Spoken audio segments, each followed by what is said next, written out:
যদি কেউ এই উন্নয়নকে নিজের পকটস্থ করার চেষ্টা করে এমপি সাহেব হোক সাইদি সাহেব হোক, আমি কিন্তু সেখানেও তাদের বিরুদ্ধে অবস্থান নেব। মানুষকে আমি বলেছি, এই ওয়াদাটা করেছি এবং তাদের বিরুদ্ধে আমার অবস্থান থাকে।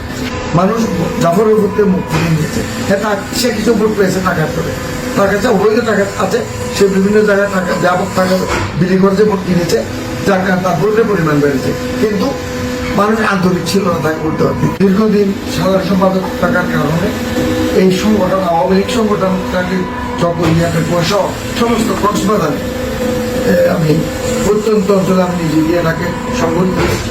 দুঃসময়ে এই এলাকাতে দলের হাল ধরেছিলাম এবং এই জাফর আলমও আমার একজন রিক্রুটেড পার্সন।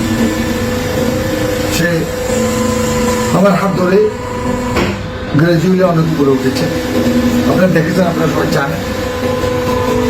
কিন্তু সেই যে কাজ করে সে মানুষ উঠতে পারে, মানুষের উপরে উঠবে, রাজনীতি করে মানুষ একজন নিজেকে রাজনৈতিকভাবে প্রতিষ্ঠা করা বা এমপি হওয়া বা উপজেলা চেয়ারম্যান হওয়া, এগুলির জন্য মানুষ রাজনীতি করে সে হয়েছেও।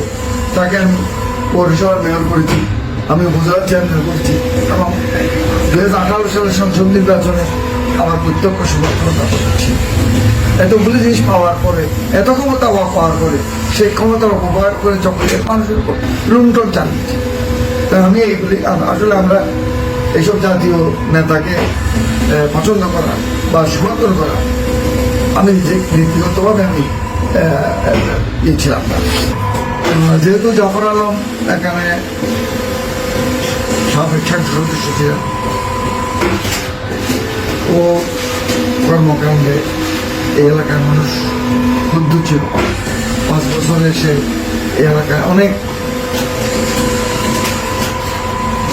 একজন সংসদ সদস্য হিসেবে যে কাজ করা উচিত না এমন অনেক কাজ করেছে। ও অবৈধভাবে বিশাল অর্থনীতির মাঝে হয়েছে এবং বিভিন্ন সন্ত্রাসী বাহিনী গঠন করেছে। মানে করতে করতে শেষ পর্যন্ত গরু চুরতে পর্যন্ত জায়গা দিয়েছে। দীর্ঘ উন্নয়নের কাজ করার জন্য এখানে একজন সংসদ যদিও বা সে বাইরে লোক নির্বাচিত হয়েছে। তো আমি বিশ্বাস করি জননেত্রী শেখ হাসিনার ডিজিটাল বাংলাদেশ, স্মার্ট বাংলাদেশ করার জন্য আমার যে অকল্পে বিভিন্ন এলাকাতে উন্নয়ন করবেন এবং উন্নয়ন অলরেডি করেছেন সারা বাংলাদেশে। তো আমি বিশ্বাস করি এই এলাকাতে উন্নয়ন হবে।